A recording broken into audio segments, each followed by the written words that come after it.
আসসালামু আলাইকুম। ব্রাহ্মণবাড়ি থেকে এক ভাই ফোনটা নিয়ে আসছে ঠিক এই অবস্থায়। তো কাস্টমার বললো যে ভাই মোবাইল চার্জে থাকা অবস্থায় হঠাৎ করে দেখে মোবাইলটা অফ হয়ে যায়। এরপরে কয়েক জায়গায় দেখাইছে, এক জায়গায় 10 দিনের মতো রাখার পরে বললো যে ভাই বোর্ড বাদ হয়ে গেছে, বোর্ডটা চেঞ্জ করতে হবে। তো আমি খুলে যেটা উপলব্ধি করলাম যে আল্লাহর বান্দার সব সেকশনে মোটামুটি হাত দিয়েছে, চেষ্টার কোনো কমতি ছিল না। তো প্রথমে দেখতে পাচ্ছেন এখানে একটা কম্পোনেন্ট নাই, এটা হচ্ছে ওবিপি, এটা জাম্পার করা যাবে। তবে এখানে এই সাইডে চার্জিং আইসির পাশে অনেকগুলো ছোটো ছোটো কম্পোনেন্ট নাই। তো রিডিং চেক করতে গিয়ে দেখি মোবাইল ফুল শর্ট অবস্থায় রয়েছে। তো এই শর্ট কোন সেকশনে থাকতে পারে এটার জন্য আমাকে বেশি টাইম নিতে হয়নি, কারণ কাস্টমার একটা হিন্ট দিয়েছে যে চার্জে থাকা অবস্থায় মোবাইল ডেড হয়েছে। এবং এই যে চার্জিং আইসি দুটো দেখতে পাচ্ছেন, এই দুটোই হচ্ছে ফাস্ট চার্জিং আইসি। এই দুটোর কালার একটু অন্যরকম দেখাচ্ছে, মানে একটু ফোড়া ফোড়া দেখাচ্ছে। তো ভালোভাবে রজনের দুয়া দিয়ে শর্ট কিলার মারা মাত্রই পেয়ে গেলাম সে কাঙ্ক্ষিত ঘাতক। তো এখানে একটা ফাস্ট চার্জিং আইসি খারাপ দেখতে পাচ্ছেন, নগদেই কালো হয়ে গেল। তো আইসিটা তুলে দিলাম। ফাস্ট চার্জিং আইসি কিন্তু পাওয়ার সেকশনের সাথে কোনোভাবে জড়িত না, শুধুমাত্র ফাস্ট চার্জিংয়ের জন্য এই আইসিটা ব্যবহার করা হয়।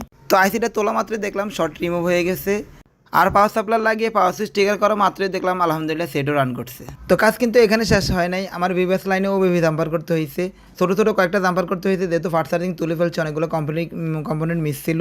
তো জাম্পারিংয়ের পাশাপাশি আমাকে কিন্তু সেকেন্ডারি আরেকটা যে ফাস্ট চার্জিং আইসি রয়েছে ওইটাকেও তুলতে হয়েছে।